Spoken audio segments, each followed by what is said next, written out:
Lepas ni kau jangan terkejut kalau kau jumpa aku kat pasar malam.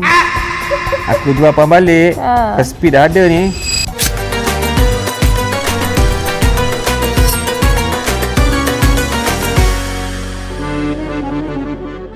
Kita ada resipi kedua bersama dengan Pekin. So, Alright. kali ni kita nak buat apa pula? Kalau tengok menu ni, saya tak boleh baca ni apa resepi dia. Apa? Kalau saya tengok kat sini, apam balik.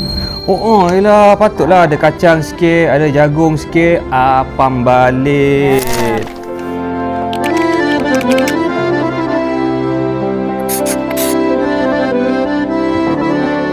Alright. Jom. So Kita kita ambil mula. dulu tepung gandum. Tepung ni dah sukat semua kan? Sudah. Kita masukkan dalam ni Kalau untuk tepung gandum yang ini 1 cup sahaja. 1 cup. So yang ni tuang semua juga. Separuh cup. Yang ni semua dah disukat ya. 1 sudu. 1 sudu. Ni soda bikarbonat ni 1 sudu kecil. teh. Okey, yang tu. kecil tu. Garam dan gula. Gula mungkin you nak adjust lah. Okey. Lepas tu telur. Yes, telur. Telur 1 biji kan. Grade A punya. Okey. Right. Lepas Last tu sekali margarin. Margarin ni margarin. jangan semualah. Oh, ni bukan semua. Tak perlu. Kita separuh. Separuh Boleh? je. Boleh. Okay. Okey. So kita letak. Lepas tu Kejap. Mesti kita terlupa. Lah, ini pun rare weh. Sebab apa? Apam balik masih lagi guna Spritzer Sparkling. Spritzer Sparkling. Okey, kita tengok apa jadi. Sekarang ni nak kena sukat dulu. Okey, banyak mana saya pegang ni? Boleh, Awak tuang. saya tuang. Okey. Bunyi tu yang paling mahal sekali. Kita tengok banyak mana. Okey, kita agak-agak 3/4. 3/4 lah kalau boleh. Okey, just nice. Lepas tu, Sedap lah bau dia. dia punya buih dia tu. Dan sekarang kita just kacau saja. Lepas tu kita kacau. Kita tengok Pekin buat apam balik guna Apam balik. Lepas ni kau jangan terkejut kalau kau jumpa aku kat pasar malam. Aku jual apam balik. Resipi dah ada ni. Telur sebab bagi dia sebati semua. Bukan nampak sebati, memang kena sebati ya cerita dia ni. So, Okey, kita Pekin buka boleh api dulu. buka api dulu. Okey. Tapi kita tengok api tu tak besar sangat apinya tu. Sekarang letak margarin. Margarin kena ratakan ah. Okey, sapu keliling. Alright. Okey. Sekarang kita letak adunan tadi. So 1 sudu sahaja. Okey. Lepas tu kita tengok adjust nanti macam mana. Susah you kacau macam tu. Alright. Okey. Mantap.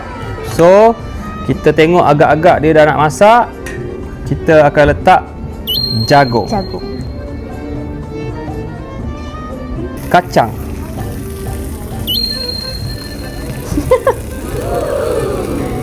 Okey. Yang lebih sikit. Kita letak sikit gula. Gula kalau nak manis tak banyak. Nak kurang manis tak sikit. Okey. Lepas tu tunggu sekejap. Sikit lagi. Ada rupa. Menjadi sebenarnya pakai sparkling spritzer ni. Jadi. Tapi apam balik yang ni besi lain tau. Besi lain sikit. Kita nak buat version macam ala-ala lempeng sikit. Ya. So kita lipat Kita lipat. Ui, nampak macam pancake. Kita dah siap dah apam balik. Tapi apam balik ni dia versi Pekin Ibrahim. Tapi tak apa, kita angkat dulu. Panas. Sedap bau. Tapi kalau versi saya memang suka ni. Saya akan suka tambah jagung. Letak je kat atas ni sebab aku sukalah kan. Aku suka kadang-kadang jagung lebih. Okey, kita tengok. Tapi cantik lah tekstur dia Pekin. Aku hias-hias sikit. Lepas tu ni yang mahal ni. Kacang ni. Okey. Come on. Apam balik versi Pekin Ibrahim. Korang boleh cubalah. Murah.